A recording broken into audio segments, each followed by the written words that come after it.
Welcome back. Welcome back. We are back here, episode 2, season 3, episode 2. I'm taking none of these episodes for granted, Segev. Just very glad we could keep doing this. And we have another wonderful conversation geared up today. You ditched me. Did I? You did. And you made me record this thing. I mean, okay, technically it's not that hard to do, right? You gave me the instructions. It's not rocket we, science. We did it in the studio, but Segev had to go and do a thing. So it was maybe the first time I recorded with somebody while you were not here. Without my guidance. Okay, how did I do? You did pretty well, actually. Okay. It was just making sure one mic was up, the other mic was up, and then just press Okay, record. you don't need to tell them the instructions because then I don't sound as smart. Like when you give them tell them that it's easy instructions, then it doesn't look like what I did was very technical, and I don't appreciate that. Way to put me on the spot there. Anyway, I mean, Juan made it easy. Juan Ramirez Lugo, our guest today from Universidad de Puerto Rico, Rio Piedras. I think my accent was good saying that. Good buddy of mine for many, many years doing science education work, a lot of training programs, and he's so easy to talk to. And I don't want to spoil the episode, but I love how we kind of in and out of academic life, personal life. I really think you will enjoy this conversation. And it's important to me, or maybe it's a special thing to me, the way in which he kind of brings in higher ed life, science life in Puerto Rico, and all of the kind of many layers, geopolitical layers that brings in. And I think there's something in this episode for everyone, for students, for faculty, for anybody who is interested in just personal journeys. Welcome to Knowledge Unbound.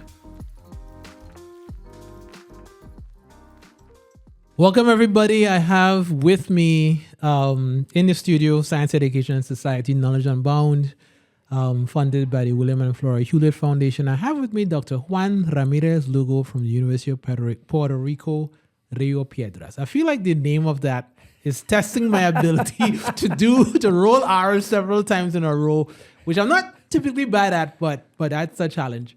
You're doing good. You're doing good, Brian. I'm doing good. Yeah. Okay. That's the affirmation that I need. Juan, I don't quite know where to start with you, but I know, and you know this because I've been reaching out to you for 2 years. Yeah. That I find your story remarkable. I've known you for several years now in different capacities.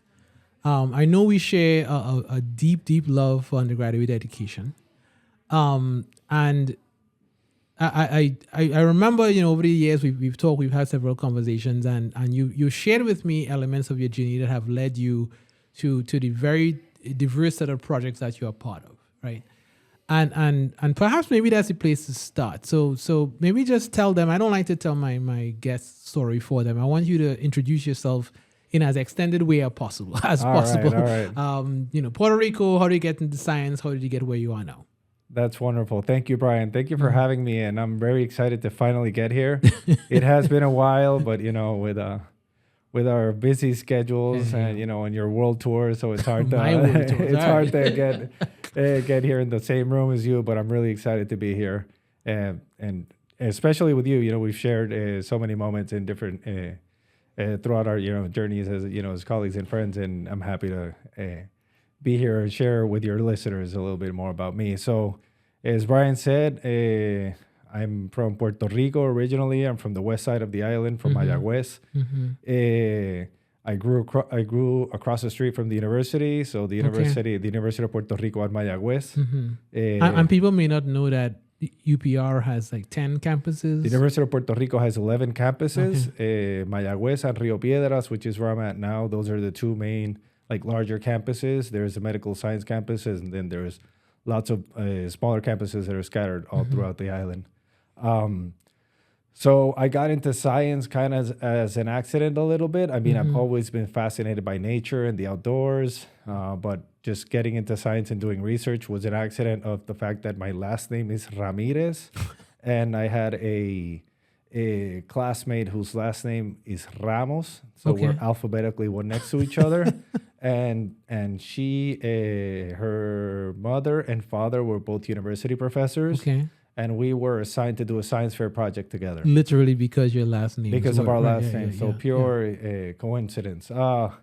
And in doing that science fair project, I got to go to the university, go into labs. Her mother was a zoologist, so I had the chance to then learn about earthworms and you know their distribution, and did this like nice science fair projects. It was pretty much, I mean, for me, it was just digging holes and then looking for worms. What, how old? What I year was in this? seventh grade. 7th. Okay.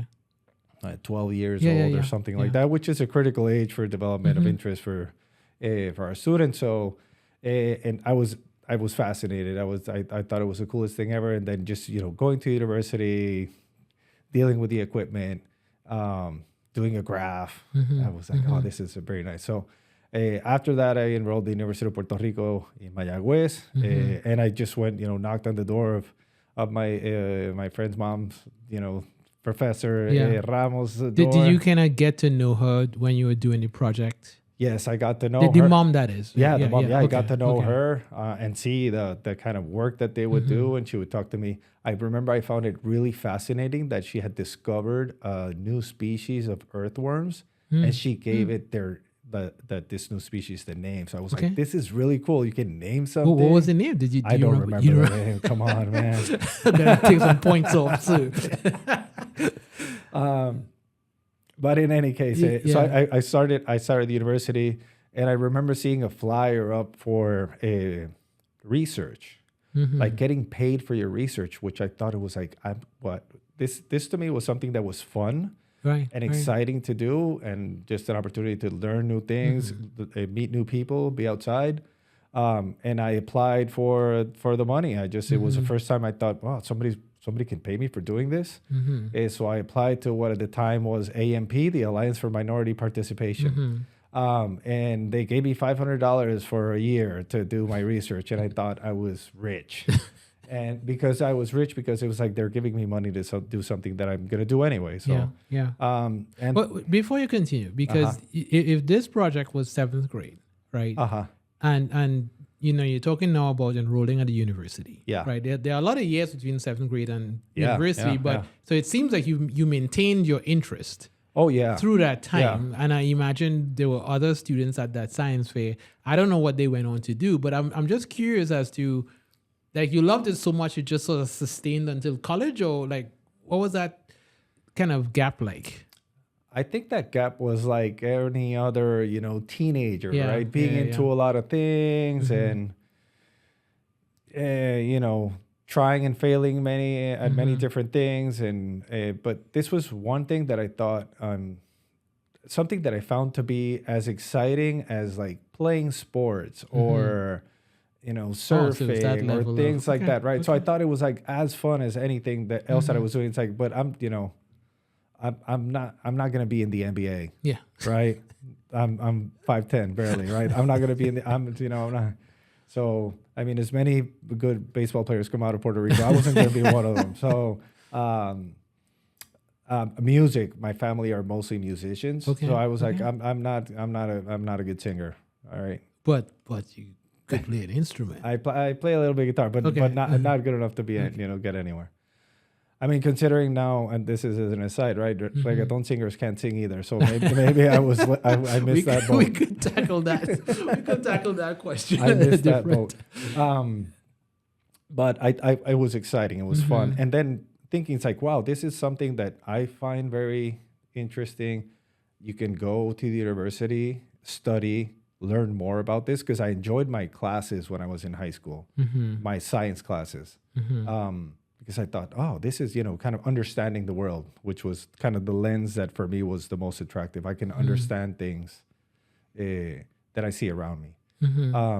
So that's kind of how I maintain some interest and see something that I also excelled and received some good feedback, right? Our science fair project turned out pretty good. Of course, we had, university faculty supporting us, right? So, but you get some feedback from that, and you're like, oh, you're good at doing this, this, that, and the other. So, when I was going to go to college, it's like, all right, definitely something with science. I don't know. Biology was always interesting because to me it was tangible, visible, something that I could interact with. So, so that's kind of how I bridged that gap, got to the university, applied to get some funds, got the money for it. And I was like, wow, this is super cool. And I was doing bioremediation of coffee waste using earthworms. And as soon as I started taking more advanced courses, microbiology, genetics, then I got like, oh, okay, there's a lot more fun stuff here that's beneath the surface that I'm getting to learn more about in my classes. So I also then started reaching out to faculty about doing research in their labs. There was this one lab that I was very interested in working with that professor. And I tell this story a lot to my students because it's about like perseverance and persistence. And I would go up to his lab, and I remember like walking down the hallway to the end of the hall, knocking on the door, being super intimidated. Right. He would walk out, and I would be like, "Hey, professor, I've never taken a class with you, but I've heard about your research. I find it really interesting. Do you have space for me to work in your lab?" And he would say, "Oh, that's great. Come back again at the end of the semester because I don't have space." And we did that song and dance for maybe like a year. And I would go even like between the semester, I would find an excuse Just to check in, or find an excuse to go ask him a question about something I had read or something. And one day he would likely that he was like pretty much like having a bad day or something else in his life. And he would just look at me. It's like, "Are you going to continue doing this?" He turns around and he's like, "You see the sink? It's full of dirty dishes. Do you want to do the dishes? Like, if you're really so keen on working, like, go do the dishes." And I'm like, "All right, let's go." Walked in, started doing the dishes. And, I did the best job I've ever done cleaning dishes in my life. Oh, you're dish cleaning now. Yeah. Oh, yeah, no. I've improved. But at that, I did the best I could at that moment. And just continued, and he's like, "All right, if you want to come in every Thursday, come in and you can do the dishes." And one day somebody didn't show up and he needed some help doing a PCR. And apparently it was a stubborn PCR they had been working on. I don't know what I did. I probably messed it up some way that it managed to work. Right. So it was like, all right, you have, something about you. We made the PCR work. So sign up for the course next term. So, to do the research for credit next term. Okay. So yeah, that's kind of how I started getting more engaged. So the $500 a year, did you use that to work with that professor? The time that I was waiting, you mean? Well, either one, right? Because you said at university you got into a program that was $500. It gave you $500 a year. It gave me money for a year, but I continued doing the earthworm project during that time. Oh, okay. I was still working on the earthworm project and moonlighting as a dishwasher. Oh, okay. And then eventually, once you moved on from dishwashing, you started to do actual science. And exactly. So by the time you graduated, what did you have more under your belt? The earthworm stuff or the whatever this guy was focused on? They were doing, it was really a cool project. They were doing the genotyping of the mitochondrial DNA of what at the time was a large sample. It was 1,000 individuals from Puerto Rico, kind of seeing like the ancestry of like, the maternal contributions to the gene pool in the Puerto Rican population, which to me was amazing. We could like look back into history using DNA to kind of piece together how the current mix of what we are as Puerto Ricans, how it came to be. And we know Puerto Rico has quite a rich history. It does. So it was, there's something about, the colonialism that's engaged into that. And the introduction of African slaves and how that impacted the gene pool. So we have a lot of, you could kind of piece together this complex history just by doing PCRs and doing restriction digest and running gels, and it was like, wow, this is super cool. So so I kind of like continued doing research, applied to other programs, got into other programs, and from there, decided definitely I'm going to continue on this track. So I went into grad school, and I went into grad school more kind of molecular biology focus. And I did that for a while. I studied DNA damage and DNA damage responses using samples. And this was off the island, right? This was in California. Yeah. Right. So I went there. It was at Caltech. So I went there for a grad school, spent some time there, and up to now the journey is quite linear. which is where the fun begins. You know, Well, it the was fun, there's linear and fun. There's fun Yeah, in linear yeah, too, but exactly. I get what you're saying. Right?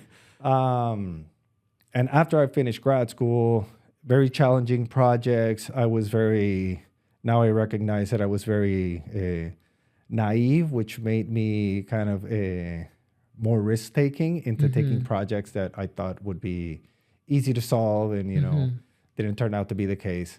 But it was, grad school was, a good challenge. It was a good challenge. So you thought it was easy, but it didn't turn out to be the case. And it seemed, I'm kind of finishing your thought here. It seems like that, I don't want to call it failure, but it seems like that experience impacted you deeply. Am I reading that correctly? No. It did impact me deeply. Okay. Tell us a little bit about, and the reason why I want to kind of pause on that is because, well, I teach undergrads. I have grad students. Many of the listeners do. I think sometimes, I see universities and professors struggle to kind of articulate what the grad school experience is like, because there's no one thing, right? Some people, are essentially given a recipe to follow, and that ends up in a publication. And some people get thrown an unanswerable question and there's no way you could finish it in 5 years. So there's all these different flavors of it. And I think the part that gets not talked about the most is like the emotional part of it, right? And just to belabor this point for a second here, I have 3 degrees, right? Had a great time, Morehouse College, 2 degrees at FIU, right? And I'm a first generation college student. So especially in the early days of these degree pursuit, there's a lot of it. Like I'm just happy that I could make my parents proud, right? Yeah. And my parents were certainly proud of PhD too, but boy, I felt that one, right? Yeah. Like that one, you finished that and it's like, whoa, that took a lot out of you, right? Yeah. And it's something I think is hard to explain to people unless people have gone through it. And I don't want to make it sound bad, but it's just a thing. So tell me about that emotional roller coaster that you... The emotional roller coaster, there are many things. For me, it was, first time out of the island, which in itself was different, different culture. I purposefully wanted to go to California because it was far, but then it's far. So again, very, naive notions that you have at the moment, but you go with it. And then I go into a program that it was very challenging program. All my peers were super high achieving in all of their institutions. I definitely felt a huge burden of imposter syndrome, of, what am I doing here? I was, picking earthworms in a sugarcane field 2 years ago. And now here I'm talking to these folks who are, my first meeting there, and this is going to date me a little bit. They were developing microarrays, and the meetings were with folks from JPL because it was developing the machine to do the spotting of the kind of little bits of RNA onto the glass slide. Wow. So this is the forefront, something I'd never heard of. And it's what am I doing here, right? So this kind of change in being really at the forefront, being thrown into the forefront of scientific innovation without just having had that experience, it really at first is overwhelming to handle that. And then of course when you're in grad school, it becomes very consuming, that all of your life is very much focused. It's your emotional state depends on how that gel's going to look like. Right. So you can have a wonderful day when the protein expresses, but when there's nothing there, then it becomes, your whole past week or month, and then you start questioning, why am I here? So I think that kind of repeated failure, because the stakes are very high. Yeah. The stakes for what you're doing become the core of what you're being is at that moment. So that is challenging. That is something that it's difficult to navigate, especially I got into grad school, I was 21. Oh, wow. So I was very young. Wow. And a PhD program. A PhD program. Okay. And I did a master's. I was 23 and did a master's. I couldn't imagine Brian at 21. and again, it was me maturing just simply as an individual and wanting to still be hanging out and not having to feel this big responsibility on my shoulders, but at the same time recognizing I'm here. I need to succeed, and you also feel the burden. It's like, I'm the only Puerto Rican here, right? So I also don't want to let my people down. I want to do So you good. felt that as well. Oh, for sure. Yeah. I want to do good by my people because I don't want to just be here and they'll be like, if this guy doesn't succeed, maybe they don't accept the next Puerto Rican who applies, right? Yeah. Very small selective school, not a lot of people get in. So it's like, I really, really, really want to do as much as I can to. So I obviously don't want to make any like direct comparisons between say Mexican culture and Puerto Rican culture. But to the extent that in California that population exists, right? And at least in terms of language, right? There is that. I don't know how many people were in that specific area because I think Caltech is kind of near Santa Barbara. Caltech is in Pasadena, which is like north of Los Angeles. Okay, so then I don't have that right. But to the extent you may have seen some elements of that community, did it help a little bit? It helped a lot, but here's the thing. The other Latinos that were on campus were not PhD students. They were not faculty, right? Right. They were the groundskeepers. They were the cooks. They were the guys from the animal facility, which were my homies because we played soccer together. Right. So the guys at the university restaurant, and I would go there with faculty. They'd be like, "Hey, what's up?" Right. Yeah. It's hidden curriculum. Right. So but so it was a huge deal of support for me, just having them being there and recognize and. It became a little bit, it's kind of to me, it's an emotional story because the day that I graduated, they all went to the graduation. Wow. And they were like tearing up because they were like, you're one of us and you're graduating here, right? Yeah. So there's that element that also weighed on me, recognizing that, there's this burden of not just like being me, but. Do you think people around you recognize that? Like what you just described, right? That intangible relationship, which I'm sure when you got to Caltech, it's not like you set out to find them. Oh yeah. Right? But we sort of do that thing where we look and we get that we get each other. Yeah, right? And that sort of, solidifies over the years, to a point where like when you walk, like it's like family, right? But do you think people have observed and saw how that kind of cultural capital worked itself? In a sense, they did, and they leveraged it. Like, if we needed liquid nitrogen, I was the one to make the call because they were like, "Hey, call your homies and tell them to bring up the liquid nitrogen." Right. So, and to me, it was fine because in a sense, I felt valued. So, in a sense, it's like, oh, I'm contributing something, and understanding in itself is like, hey, I can create these relationships with these people that will be helpful not only to me but my community within the lab. And kind of bringing out things in me that maybe others around me didn't have, but also I felt empowered. I mean, this might not be the case for everyone, but at least me personally saying, hey, I do have some value because there were moments where I felt like, what am I doing here? I'm just here wasting money, repeating experiments that don't work, right? So yeah, that was an interesting thing to navigate, which again, to your point, I was not expecting. Right. And it's not something I was preparing for. These are things that through the process, through going through it, you're like, okay. Yeah, this is just what happens. This is just what happens. So well, staying in that lane for a second, because you talked about, you want to be as far away from the island, but then you're far away from the island, right?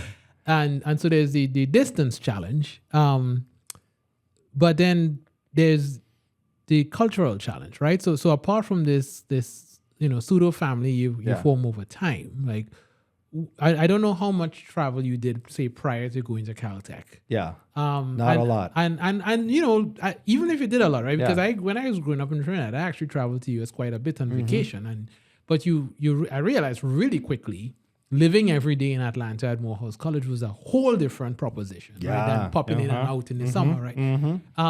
So I'm curious as to what that cultural shift was like. I guess that's a different kind of distance.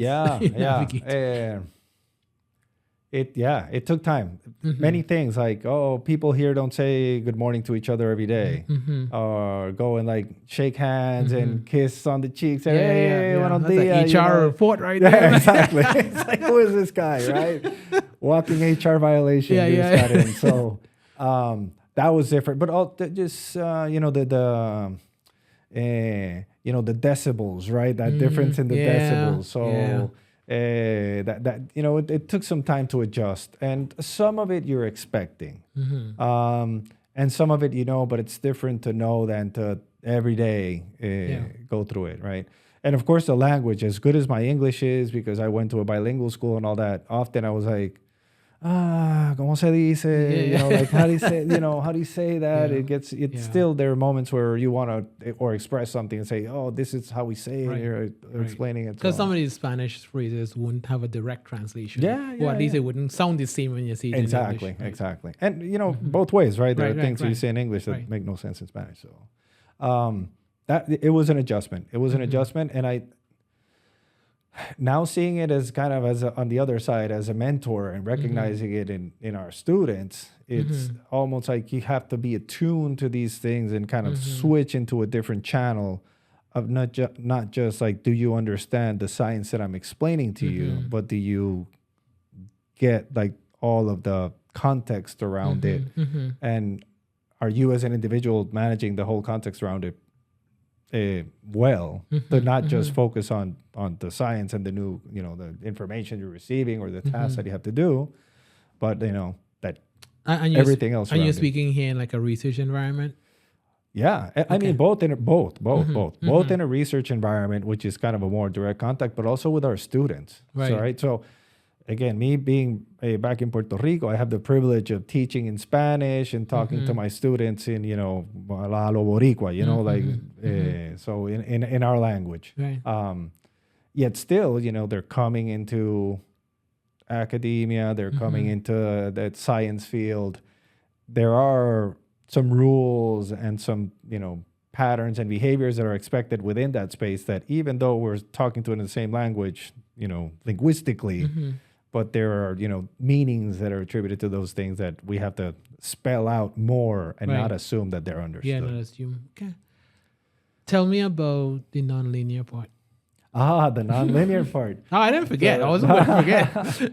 So I finished grad school, did great, published my papers, graduation with all the folks, everything was fun. So at the time I was like, all right, I need some time. I need some time because at the moment I was burnt out and I wasn't clear of what the next step was. Everything had been quite,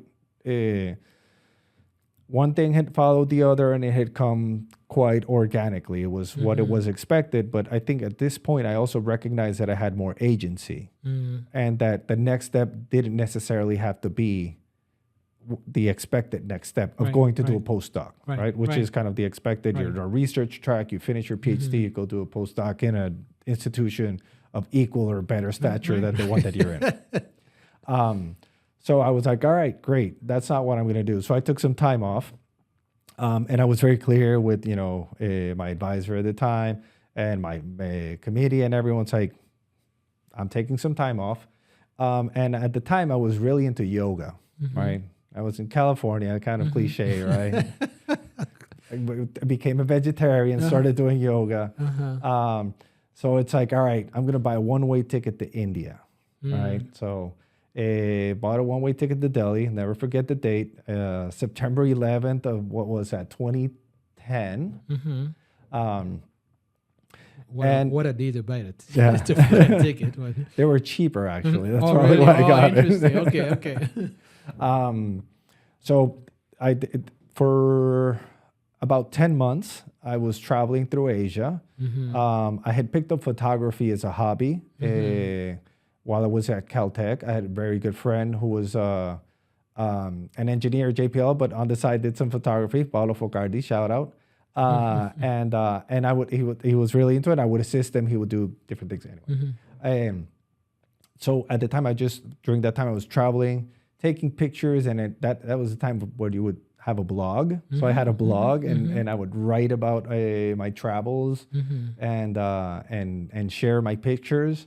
And during that time, then I found newspapers and magazines, travel magazines, things that were interested in what we now call content, right? And just this that I was producing. So for a time, I was a travel writer and photographer during that time. and very much also getting You are an influencer. Man, you are you are an influencer, my brother. Early days of influencers. This was before Instagram was big. Right. So this was like web-based, like 1.0 influencer. Yeah. I don't know how influential it was, but anyway, I got paid, so it gave me enough to continue traveling. Yeah. Money I had saved up during grad school that I was very well aware that the money that I was receiving wasn't going to be forever, so I was very cautious with my spending. So I did that for a while, and then I came back to the West. And then I started working with, I met some folks, like-minded people that were working in organic farming, increasing biodiversity of crops, especially in Puerto Rico. Because before we talk about organic farming, when you look back on the 10 months in India, I mean, I know you may not necessarily chunky fight out of the whole kind of intermediate experience, but if you had to sort of pick one or two things that you learned about yourself or about, where your mind was in that time, what would you say it was? So the one thing, the big value that I got out of it was the space, having the space to really think about what it is or what it was at the time that I really was passionate about, and what were kind of my core driving values of things. It's like, I'm going to devote the rest of my life, or at least the next few years, doing like very intensely working on something. I want it to be something that I'm very passionate about. Okay. As passionate as I was about learning science, there was some moments that I was like, why am I really doing this? Who really benefits from me devoting all this time to do more research on cancer? Right. Which was kind of the tie-in of the work that we did at the moment. So having that space and that time to think about it and process, to me, was very valuable, because it was during that time that I recognized that the one thing that I really valued about my past experience was understanding that I had an opportunity to, other than learn more about science, I could learn a lot more about myself and about thinking about the world in a different way. And that had given me opportunities for me to move away from the island for a while, to learn and grow in many different ways. So it was like a path for me to be like, I'm in this situation, but I can change that situation with this opportunity of these opportunities that are within science. It almost sounds like you took a meta look at the process, right? Yes. So you kind of got away from the thing you were doing in the lab with the cells and everything. And looked at what did the process afford you as an experience, which is a bigger question. A bigger question, and recognizing there are a lot of people that are supporting me and were supportive of me throughout the process to give me this opportunity. And at the moment, realizing now I can be that person to give others the opportunity. I can find a way to put myself in the position to kind of give back what I have been giving, which I saw as a great gift, and then give this on to others. Was there something in your travels that gave you the space to do that thinking? Like, I guess more specifically, and I don't know if I actually did in the past, but did you do Vipassana? Yeah, I did Vipassana. Okay. I did, which is like intensive meditation retreat. Well, Dr. Vijay Bola, season 1, actually talked a lot about that, because that was a big part of, he's a medical doctor now, but that was a big part, and it's still a big part of his practice. 10 days, 10 hours a day, 100 hours of meditation. These were very transformative moments. I spent some time in Nepal at a monastery for a month, learning more about Buddhism. And I was fascinated kind of at the intersection of science and Buddhism, and kind of like those worldviews, which we kind of might perceive as being opposing, but there's like lots of similarities in perspectives, but not necessarily the approaches. But there's lots of interesting things that in a way challenged me to think that the science that I knew was just one flavor of what science could be, and that science is many things to many people. So those were these moments of kind of deep introspection and learning about other things and other cultures and perspectives were very, very, very influential. that was something that was, good Okay. about the whole experience, and that really shifted my focus and my thinking about Yeah. what I was going to be doing And afterwards. I'm gonna ask you about organic farming in a second, but I guess the one thing I wanna point out, like, I guess I hope people kind of extract from this, because one of my critiques, I guess, or observations of higher ed culture, at least in the context that I know it in the US, is there's a lot of kind of lockstep marching through the whole thing. Yeah. Right. And I'll Yeah. never forget a conversation I had with a grad student several years ago. And she said to me, when I was in high school, I was good at math. And they say, oh, you should do science. Yep. And so she did science. And then she got into college and she was good at science. And the professor saw and said, oh, you're good at science. You should come do science with my lab. And so she went to the lab and she did science in his lab. And he says, oh, you're really good at science in my lab. You should go to grad school. Yeah. Yeah. So she went to grad school and, was doing a PhD and was doing very, very well. Yeah. And a month before she was about to get hooded, she came to my office, because my office was kind of next to where the grad students' offices were, and she just closed the door and just started crying. Yeah. And she's like, I don't really know why I'm doing any of this. Yeah. Yeah. Right? And it's not, and you might ask yourself, well, dude, you've been doing this for 10 years. What do you mean you don't know? But the point is that nobody stopped to ask her that. No, and she didn't stop to ask herself that, because you never afforded the time to, right? Yeah. Everything, you have to go to grad school right now, because if you take time off, you'll be Yeah. competing against blah, blah, blah. And you have to get a postdoc right now, because if Yeah. you don't, you'll be Yeah. competing. And then, so everybody's just on the conveyor belt Yeah, without yeah, taking a breath. Yeah. And how many of us are not just asking, but giving permission for people to stop and think of your why, Yeah. and not penalizing them for it on the back end. Exactly. Right? Exactly.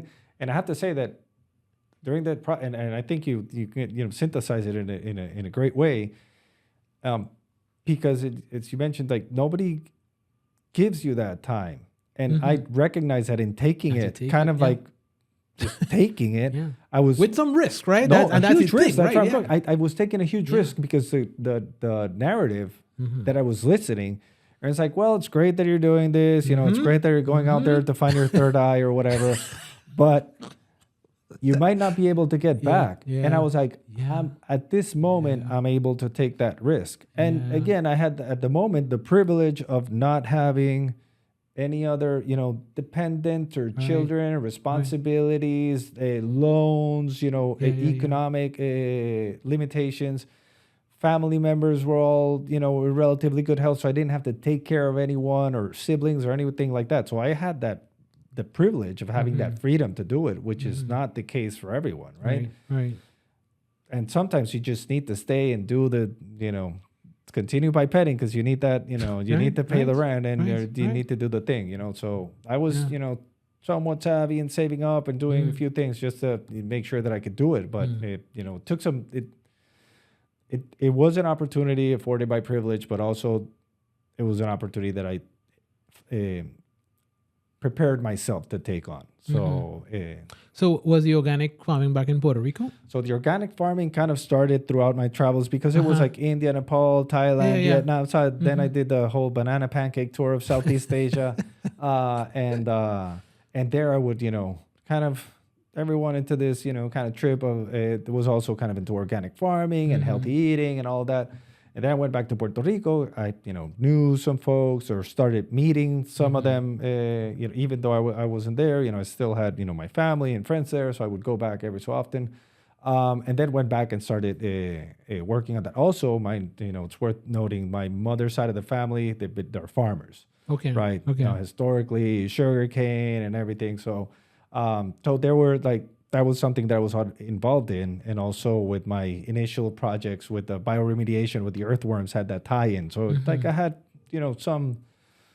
I'd been engaged in that somehow at some point, and it's like kind of getting back to that. And from that, it came another opportunity to go back to Asia, which was the best job I've ever had, is that folks in Puerto Rico wanted to diversify the crops that we have, like edible crops. Most of our food is imported. Very little we produce, so it's like we need to produce more food and different kind of food.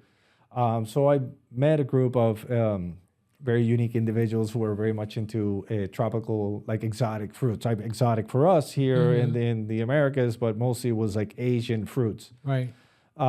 Very expensive to buy online and things like that, and you don't know the provenance or the quality. So they thought it would be a better idea to send me, because I was a writer, a photographer, a biologist, etc. Let's just send this guy who could also talk to like officials in the agricultural departments and get the permits and all that done, because there was some. This feels like we back in Juan get the liquid nitrogen territory, right? Exactly. So it's like you have some skills, contact. So I think you're the person to go do it. So, but the liquid nitrogen was like, all right, but this is a lot more fun than just getting a tank of liquid nitrogen. Right. So I went to Borneo for 4 months, and, and that was mind blowing, because it's really, again, trained as a biologist, you're kind of really seeing all this talk about biodiversity and speciation and origin of species, the whole thing.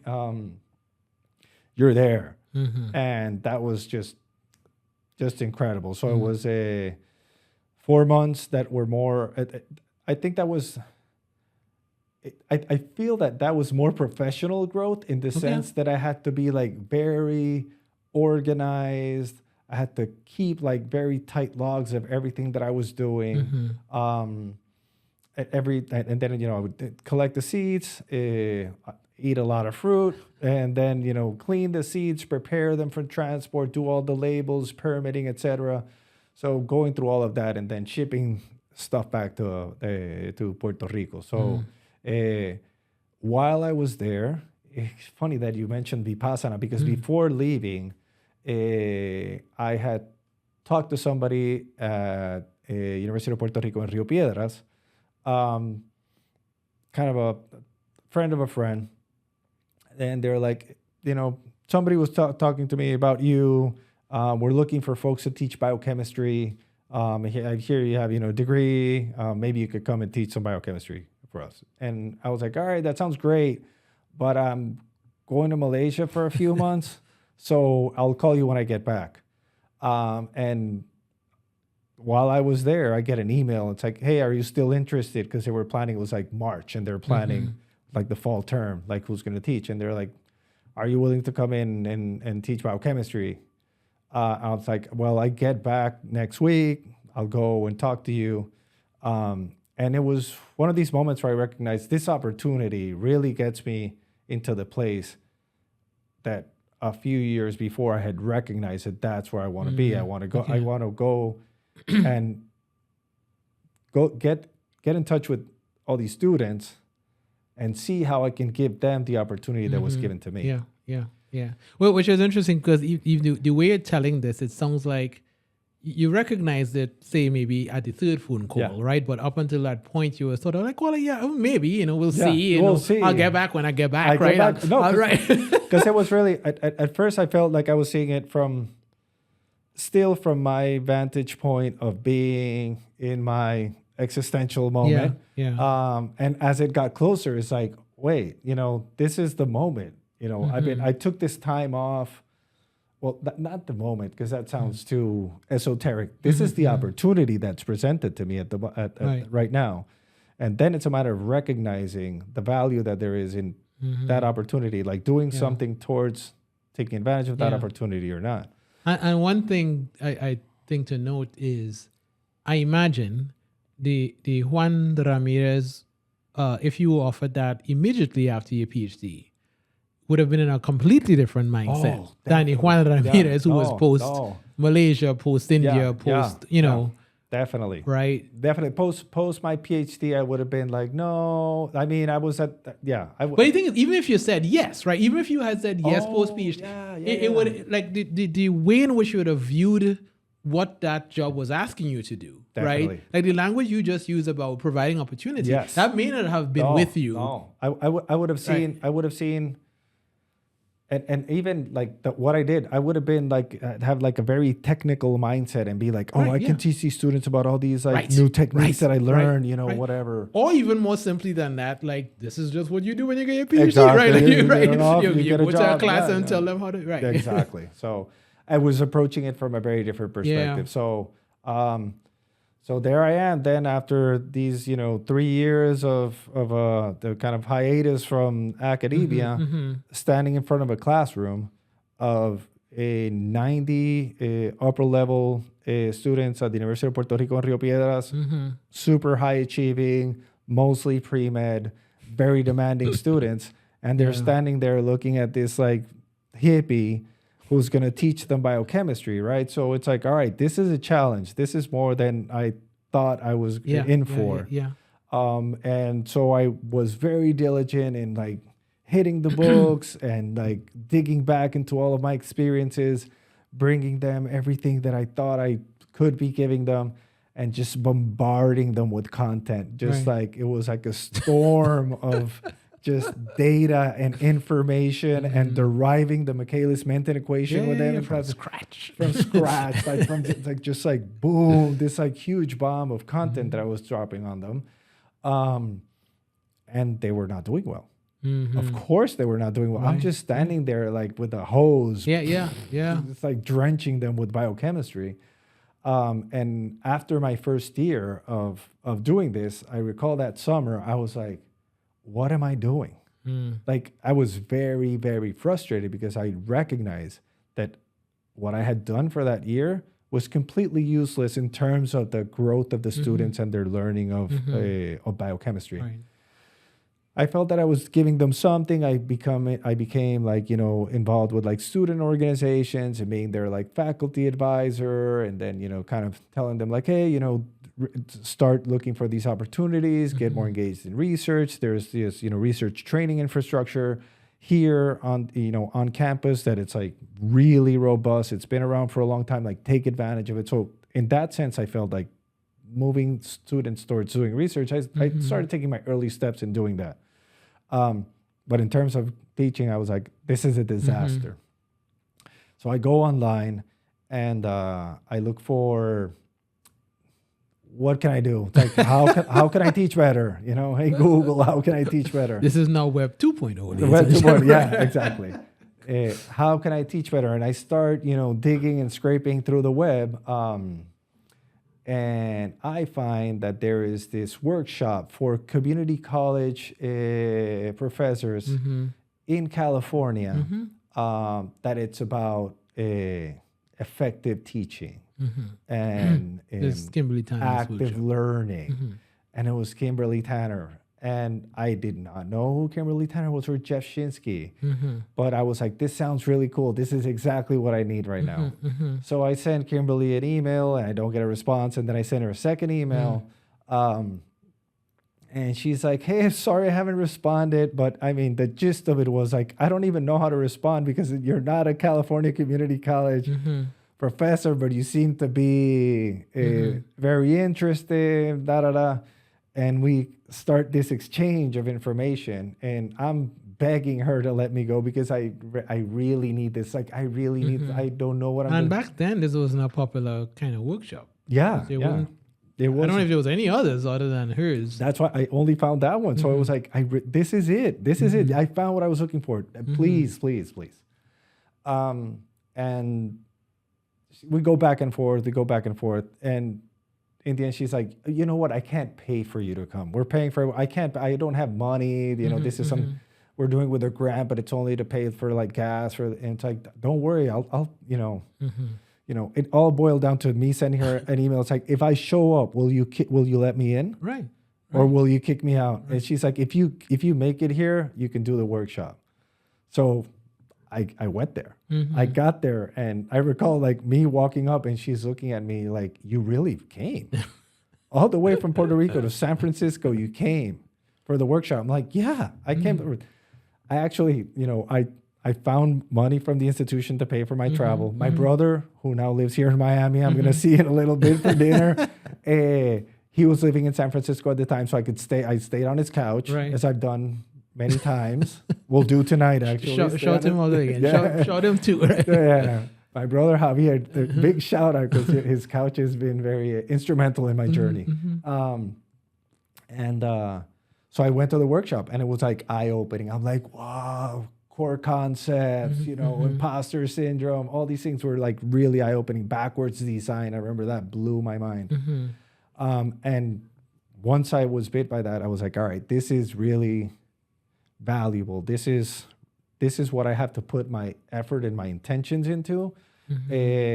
At first, just for myself, but then thinking, how can not only I embrace this approach, but also have faculty and folks around me also see the importance of doing these, these practices in the classroom for our students, not just standing there and then fire hose biochemistry, so. But the way I think about it is, it felt like you got to a point, I mean, in the intermediate period where you recognize the opportunity that you had and who believed in you. And then, this job being an opportunity for you to lift as you climb, right? Yeah. But what you didn't have at that point of realization was a how, right? So I'm going to come back to UPR, right? And I can give these kids an opportunity, but you probably didn't even recognize you didn't have the how until that first terrible year. Yeah. And this is where Kimberly's workshop, Yeah. excuse me, was instrumental, right? Definitely. In saying you can take that aspirational view and turn it into actual things you can do well in a classroom. Definitely. Yeah. And then it's like, then it was maybe, and I was an adjunct at the time. And then it was the next 2 years, I was still an adjunct. And I was just blowing up my classes, starting from scratch, redesigning everything, doing, whatever problem sets, think pair shares, talk to your neighbor, that whole thing, like just going through it, jigsaw activities to put together the whole Krebs cycle, piece it together with everyone in the room. And I think around that time is where we met at the Gordon conference, which was also for me an opportunity to be like, whoa, this community of people. Who and that was the first one. Yeah. I think of that. 2014, 15, something yeah, like 15. that. Yeah, I think that was the first one for undergraduate biology education research. Yeah. So I was like, there's all these people that are doing these things and more and learning more about it. So that was really for me kind of a moment of kind of opening up, like of just like, I want to say like exploding, but not that's just like the Cambrian explosion, but for me in terms of like all these new things that I could do in the classroom to support student learning, to better prepare them for careers in science. So tell me a little bit, and I want to be careful when I ask this question because, as you know, I'm also from an island, right? And what I don't want people to take from this is like, I'm now going to ask Juan to speak for the entire island of Puerto Rico, right? But your whole career has been there, and but you've also been connected to a lot of national organizations, training programs, things like that. The other thing I don't want people to take from this is, it's a catch-22, right? Like we come from islands that do struggle with resources to some extent, especially compared to at least what I've seen at U.S. institutions. Yeah. But I also don't want the island to be defined by that, right? I don't want the first thing people to think of when they think of Trinidad anyway, right? Is that, they never have anything. I've had the privilege of being there, being on campus, wonderful people. Talk to me a little bit about doing science, doing scientific research, teaching science in Puerto Rico. I think one thing that's kind of unique with this question is that UPR does have 11 campuses, right?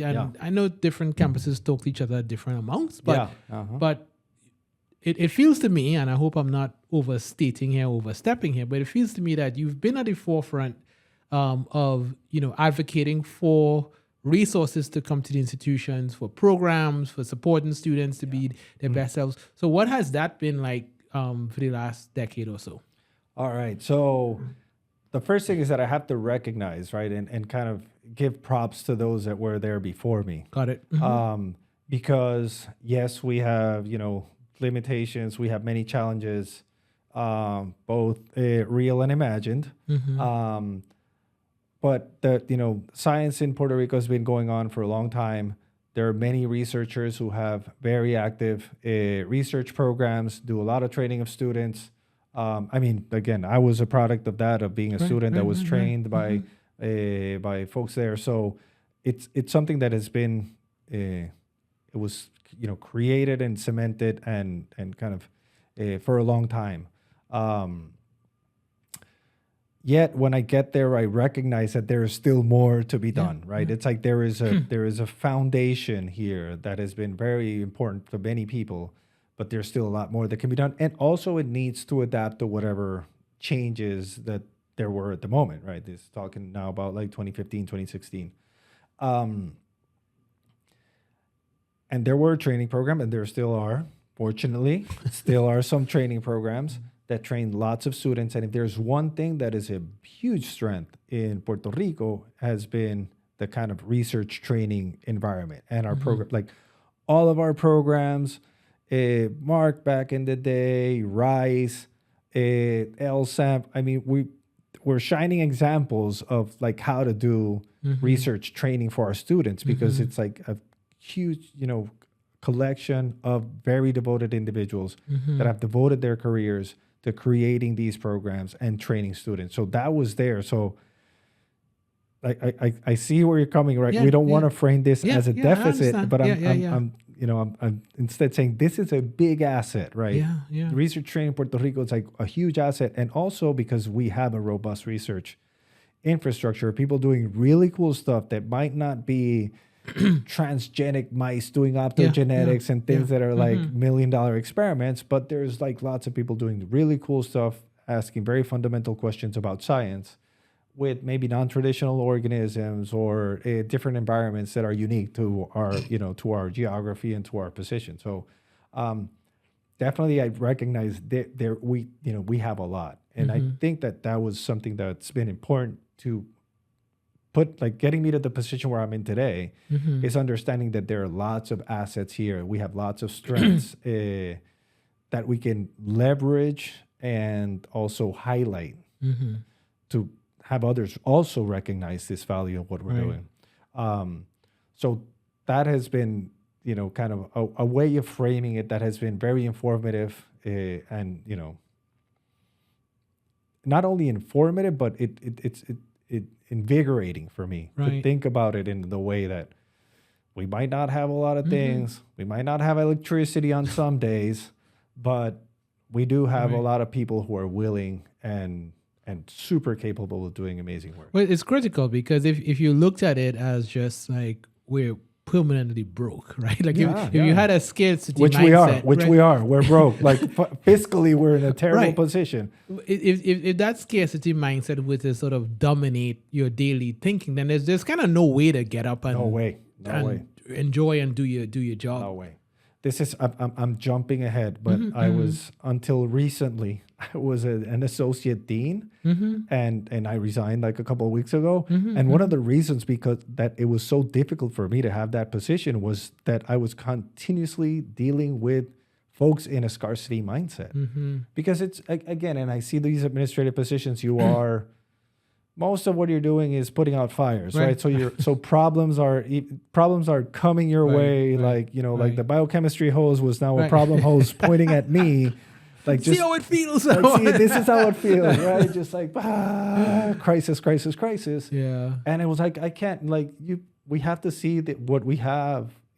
Really focus on the assets that we have and see how what we're good at and lean on that, as opposed to saying like, oh, we don't have this, we don't have this, we don't have this. And of course, everyone's coming to tell you what they don't have. So you're like, you try to help for a while, but then at some point, it's like, you know what? Thank you, but this is not for me. Yeah, but just throwing in that anecdote, because I can see how that is just very debilitating. Yeah. Like working from that scarcity mindset is just something that, and I think, and kind of to tie it into the present moment and maybe something in more general that everyone can see themselves in, is the current moment with funding, right? We're definitely going through a very, very, very tough moment. Very tough moment. We have lost some grants, and one of them was LSAMP, which is a huge loss for the island, huge loss for the whole nation. This was something I have to say, personally, it's been very deeply devastating for me. Yeah, I mean, that. Because that's the part that doesn't get talked about, right? Like the emotional connection most of us have to the work we do. And, you go from one day to the next, and that Yeah. just it no longer exists, right? How do you process that? So just right, to tie it back into my story, Mm-hmm. that first time I saw that flyer that said AMP Uh-huh. was the Alliance of Minority Participation, that that then became the Lewis yeah. Stokes Alliance for Minority Right, right. Participation, right? So that was what first, Right. the first time I got money from it, and Right. I was the last director of the program before it got canceled, right? So for me, that was like, I was so proud of being able to, being like, you gave me the first chance, and now I'm leading this program and giving chance to hundreds of students every semester, right? So to me, that was my full circle moment. Right. And then it's gone. So right. that's been difficult, but as difficult as it is at the moment, we still are here. Right. We still here. We're doing research however we can. Students are still in the classroom waiting for us. We had this conversation in Unidos, right? They're still there waiting for us to go and fire their biochemistry. Yeah. So definitely something to consider, right, at this moment, even as difficult as it is and as hard as emotionally some of these jolts have been, recognize what we still have and the importance of continuing that with kind of a growth mindset. How is the relationship? I mean, I know the relationship between the island and the mainland is, I don't know, I'm just gonna say interesting for now, right? It just depends on who you talk to, what the situation is, Definitely. right? But one of the things I remember, I don't know why this particular comment stuck in my head when I had visited UPR, and you and I were talking in the cafe, and you had said you were one of the first people who came onto the campus after Hurricane Maria. Oh, yes. Right. And, without going into too much detail, I remember not just your campus, but the island and what happened after that, how the mainland responded. And of course, that sort of fed into just this bigger conversation about how that political relationship is. Yeah. By the time I got to the campus, it looked fine. You were thriving, right? But to the extent that, like, being a part of that distressing period was kind of somewhat indicative of how the broader relationship with U.S. higher ed is. Talk to us about that whole period. Yeah. So there are two sides of that coin, right? There's two sides of that coin. One side of it is the neglect, right? The feeling neglected. And there were some the federal government that there you could see that there was like some lack of intention into getting things right. And that was painful and still is painful and, kind of enraging. But then there's the other side of the coin. Right. And the other side of the coin were all the folks and all the societies, professional societies, associations, everything that came out and supported Puerto Rico. Right. So you see that and recognize that some parts might show that neglect, right, or disdain for Puerto Ricans. But then there's, and in particular, I feel very grateful for the scientific community. And it was one of these moments, and we talk about feeling part of the scientific community and scientific identity and all these things. And these was one of the moments for me when I felt part of a community. People stepped up. That people stepped up. And we received lots of donations. At the time, I was the president of the Caribbean division of AAAS, the American Association for the Advancement of Science. And they reached out to me. And they said, what do you need? And at the moment, I needed water, electricity, food, everything, right? So I'm not going to be like, hey, AAAS, Right. I had basic needs to attend to. Yeah. And they recognized that and they said, hey, this is what we're going to do. Tell us if it's okay.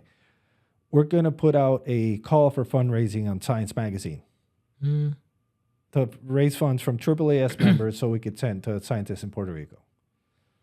I was like, wow, that's like an enormous help not only, and then the donations started rolling in. Then other associations Right. started like, we'll match whatever donations that people give, and then eventually we wound up with a good chunk of cash. Right. That then we did like a kind of like emergency like micro grants for researchers to when we got the power back, they could buy basic reagents so they Right. could start up, and we Get- would give get out like going again. $1,000, $2,000 here and there, Yeah. so we could impact the most amount of people. Yeah.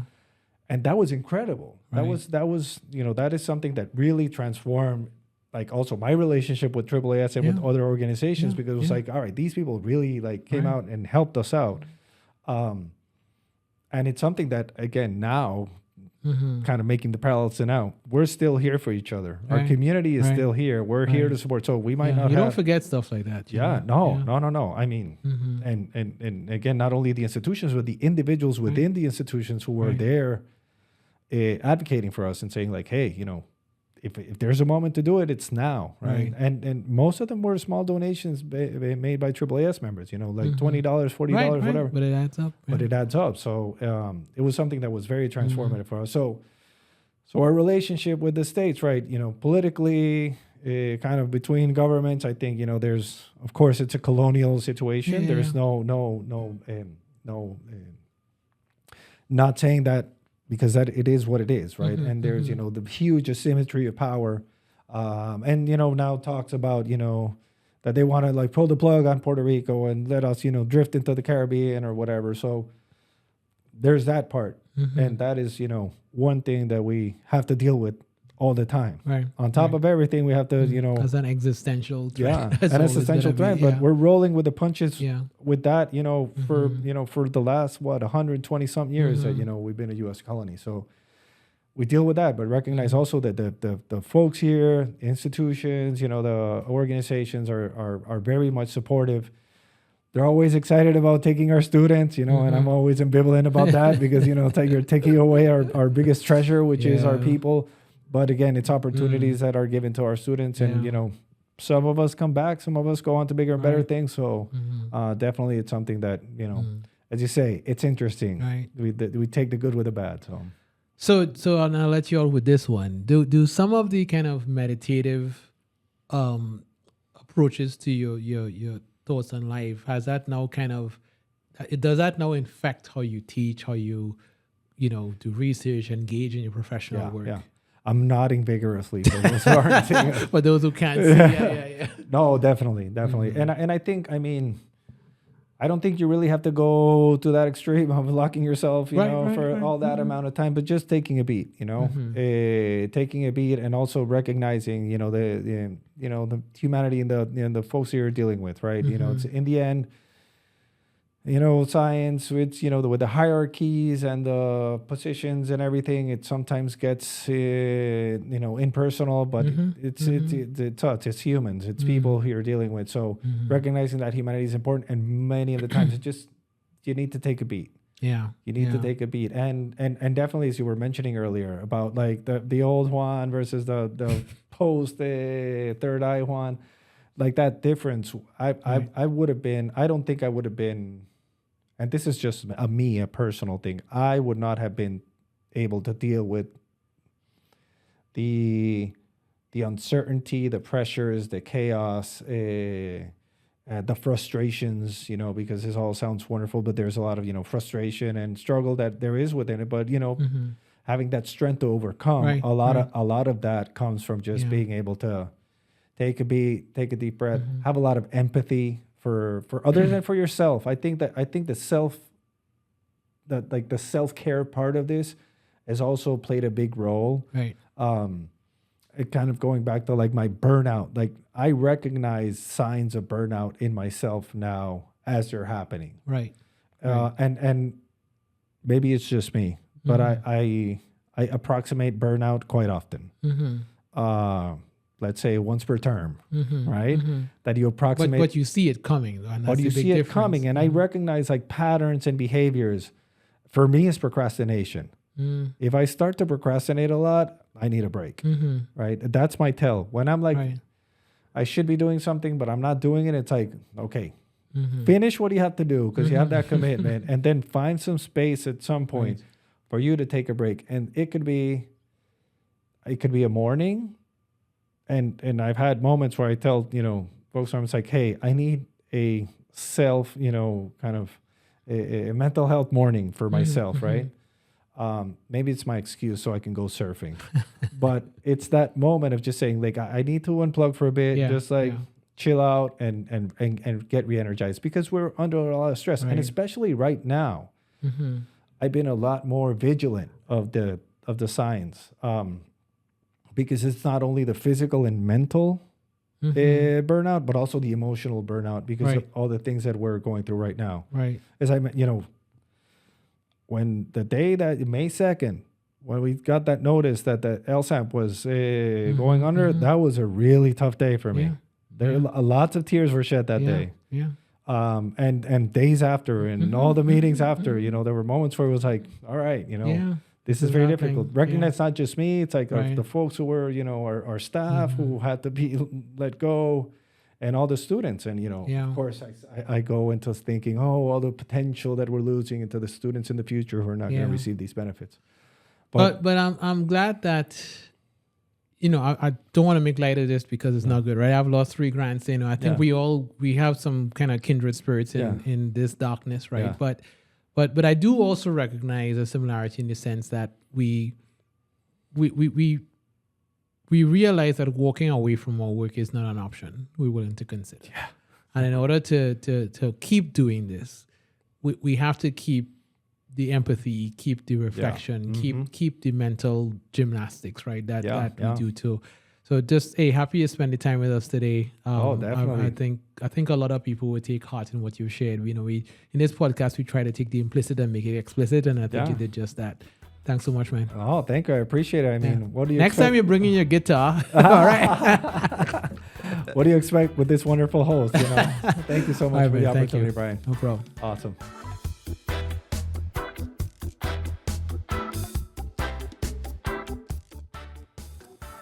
Knowledge Unbound is brought to you by the Rios Institute. We are generally funded by the William and Flora Hewlett Foundation. Thank you to our guest today, Dr. Juan Ramirez Lugo from UPR, Rio Piedras, for sharing his story with us. Always supported, always produced by Mr. Segev Amasai. Segev, I think you loved this episode particularly. You had a kind of a stronger reaction, I would say, in a good way, when we were going back and forth on the transcript. No? Yeah, I mean, I guess you could say I do have quite a few things that struck out to me as I was listening to this episode. First, it's definitely the holy grail for middle school science fair kids because of his experience with dealing with earthworms and a bunch of other things, but more so about Juan Ramirez Lugo's personal life experience, having traveled through Asia, like almost a year, just practicing different forms of meditation, just trying to, rediscover himself. Because were you a middle school science kid? No, unfortunately. I mean, that's fine. It's not unfortunate. Don't apologize for, when you were 12 or whatever. Things were different. Yeah, but you're right though. Like, his journey kind of from then, how it sort of builds, and it's a little bit of luck, right? Like the whole last name thing, and how he ended up becoming close to the professor who introduced him to science and all of that stuff. But I think one takeaway for me, and I hope people who listen to this episode really get, is this: being in a constant position where you're asking yourself questions about your purpose, and knowing that the answer to that question may take you off the expected track for a while, and having the bravery and the confidence to be off that track because you know that your journey is in service of something bigger.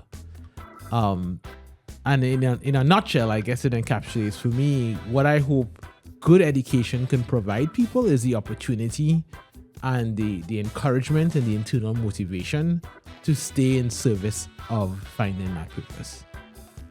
I hope you find your purpose this week. I hope you find your purpose for the rest of the semester, your academic and professional and personal life. Thank you for joining us, and continue to be excellent to each other.